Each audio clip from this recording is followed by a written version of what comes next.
Around 9 p.m. on February 3rd, approximately 50 out of 150 cars on a rail line were derailed in East Palestine, a small town near the Ohio-Pennsylvania border that has a population of nearly 5,000 people.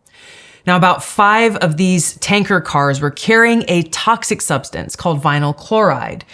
Now, the substance was at risk of exploding because of this accident. Now, an immediate evacuation was ordered by the governor to anyone who lived within a 1 to 2 mile radius of this accident, which is basically the entire population of East Palestine. Now, ultimately, the governor chose to burn the chemicals in what they called a quote unquote controlled release. Here's what that controlled release looked like. As you look at those flames, look at the dark cloud and plume that's forming over this small town. This plume is something that has been seen by people who are flying overhead on commercial airplanes and taking pictures of it. It came up even through the cloud cover. Now, a few days after this happened, on February 8th, the governor and other officials actually started encouraging people to come home, to go back to school, go back to work, assuring them, hey, we've tested the air, we've tested the water, everything is safe, come home. In the wake of this accident, it's important that we take a closer look at what was spilled and what they burned. Now, in this accident, there were also other cars that were carrying other toxic chemicals like butyl acrylate and ethylexyl acrylate. Those were breached and either all or some of the chemicals released during the crash. But a lot of the focus in the wake of this accident has been focused on these 5 tanker cars carrying vinyl chloride. Now, this is a very hazardous and flammable substance. It boils at 8 degrees Fahrenheit, and so it's shipped in a liquid form. Now, when these train cars crashed, it started spewing this toxic boiling liquid gas, but it hadn't been set on fire yet in, again, what they're calling as a successful controlled release. Now, vinyl chloride is a known carcinogen linked to central nervous system effects, and chronic exposure has been shown to cause liver damage and cancer.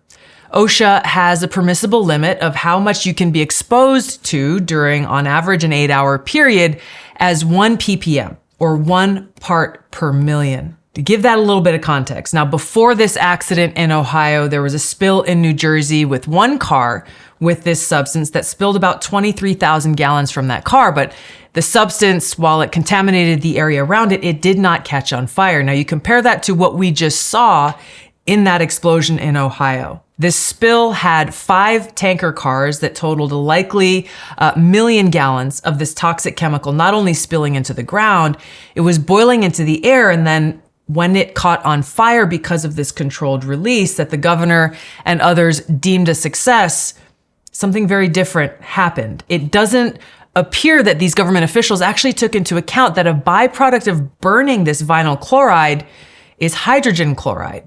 It is unstable and latches onto water in the atmosphere and turns into hydrochloric acid. So their decision to burn off this vinyl chloride could result in hundreds of thousands of pounds of this acid sitting in the air. The company responsible for this accident is Norfolk Southern. They are legally liable for this.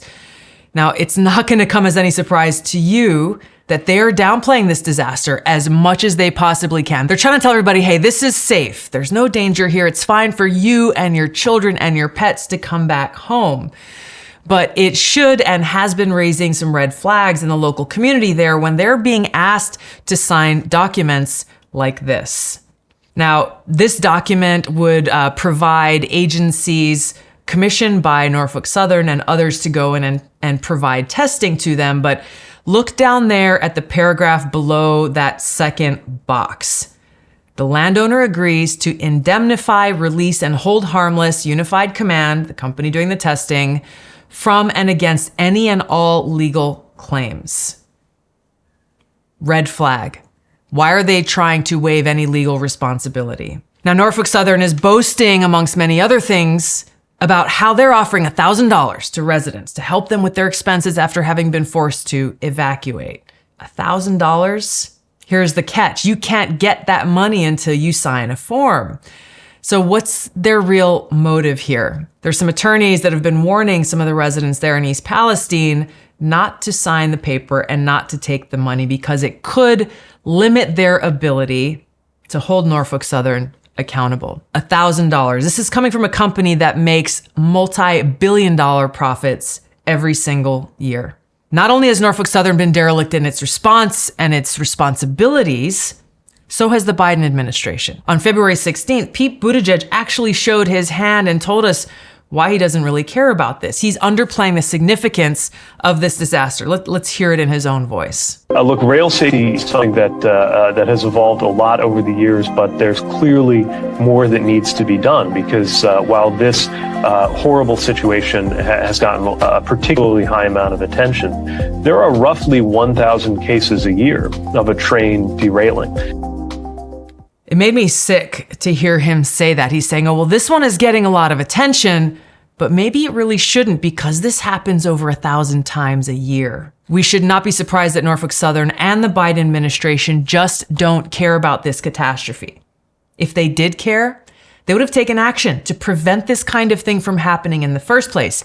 Pete Buttigieg just showed we know that this happens over 1,000 times a year. So what action did the administration take to try to prevent this sort of accident happening in East Palestine? Or after that accident, another one happened in Michigan, and the many more that we never hear about. Norfolk Southern, they make billions of dollars a year, and yet they continue to use archaic technology in their trains, and they're doing nothing to protect the countless communities that they travel through every single day of the year, many times carting toxic chemicals like the ones we're seeing in Palestine. Now, Pete Buttigieg and the Biden administration, the Department of Transportation, they know very well that our rail lines are dilapidated and need to be upgraded and modernized along with all of our other crumbling infrastructure in this country. So the question that you have to ask yourself, does my town have a railway line running through it or nearby? Given what's carted throughout this country every single day, there's a good chance there is. These railways go through towns and communities and cities all across the country. How can you live a normal life? How can you sleep soundly at night if you know that at any moment these trains can be derailed, go off the tracks, have an accident, these cars upturned, and potentially have these toxins spewing out, endangering your family and entire community, not only on the short term with the incident of these accidents, but with the long term and the illnesses and cancers and other things that are likely to come about as a result of the exposure that people in East Palestine are seeing right now. We, the American people, need to be able to have the confidence that we're safe, that the corporations are acting responsibly, that they are taking safety measures, that they're investing in that safety technology. Right now, it's clear that they aren't. We need to be able to have faith and peace of mind that our government that exists to serve the people is doing its job, taking these safety measures, making these investments in our infrastructure to keep us, our families, our kids, and our communities safe. But they're not. Now, the White House is talking tough. They're claiming, hey, we're going to hold those responsible accountable. Okay, show us how. Here's what they're proposing. Possible civil penalties. Possible civil penalties. And oh, by the way, they're also going to require that Norfolk Southern actually pay to clean up the mess and disaster that they've caused. That's it. That's it. If I were one of those families, I would be outraged and insulted that this is what our government thinks of us, the American people. Possible civil penalties, and let's make them pay to clean this crap up. There is so much more that must be done. Now, something else happening parallel to this and indirectly connected to it is a case against this same company, Norfolk Southern, that is sitting before the Supreme Court right now. And just to show who the Biden administration really cares about, they're siding with Norfolk Southern in this case against the plaintiff, who's a former employee of Norfolk Southern named Robert Mallory, and who was diagnosed with colon cancer. Mallory is suing his former employer, saying that his cancer is a direct result of exposure to asbestos and other toxic chemicals that he had to work with while working for Norfolk Southern, and that his former employer failed to take necessary steps to protect him and other employees.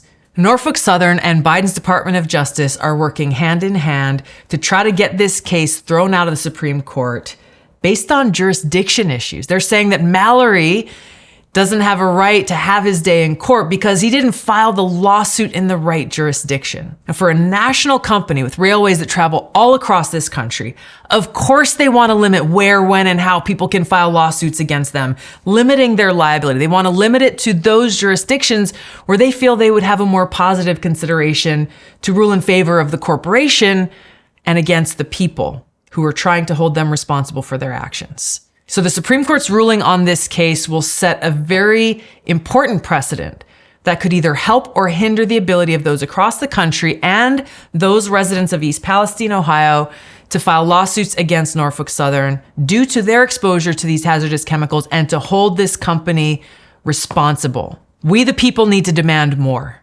We need to demand real accountability. We have Congress quick to celebrate how willing they are to go and send over $100 billion to go fund a regime change war against Russia via Ukraine as a proxy. We have Congress celebrating, hey, we passed over $1 trillion on a so-called infrastructure bill, but our infrastructure across the country is crumbling. And the people who are suffering in communities like East Palestine, they're not getting the attention and the resources they need. The people we have in power in this country just don't care. They don't care about people's lives. For them, the rich and powerful are special. They get special treatment. They can cause sickness and death and destruction, destroying towns, hurting people, destroying the environment. Nothing happens. Civil penalties, really? They don't give a shit. They can literally get away with murder. And there is no response. There is no accountability. This reminds me of the situation we continue to see with the pharmaceutical industry. These people are getting countless Americans hooked by the hundreds of thousands on their drugs, making billions and billions of dollars on getting people hooked on things like OxyContin and other opioids. They're making all this money, causing this addiction, causing death, the loss of loved ones and family members, ruined lives. We know this is true. They're never held accountable. They paid a few bucks in a lawsuit. Do you see any of them in jail? No. However, you've got small-time drug dealers on a street corner in an inner city spending how many years in prison?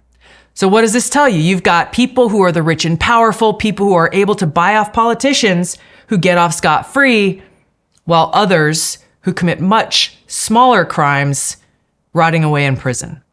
As long as we have this two-tier justice system, as long as we the people allow this to continue, this will be the status quo. It has to end. Unfortunately, we don't have leaders in power right now who have the courage and the independence to end it, to take a stand for the people against these corrupt corporations, to end this system of injustice.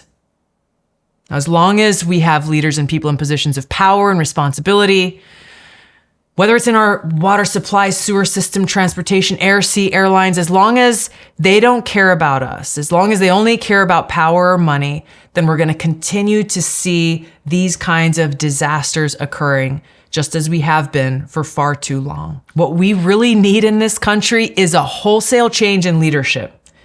We need leaders who have a servant's heart, who take on these positions in our government, not out of a desire for fame or political ambition or power or money, but out of a desire to be of service. It's a reason why they're called public servants, that they're committed to serving the American people and our country. We, the people, need to fire these selfish and negligent leaders in our government and select and elect those who put the well-being of the American people and our country first. We need to encourage this change in our society as well, across every part of our society, whether it's in the private sector or the public sector, so that in every part of our country, we are led by those who care, those who have aloha, respect, care, and compassion for our fellow Americans and love for this country that we hold dear.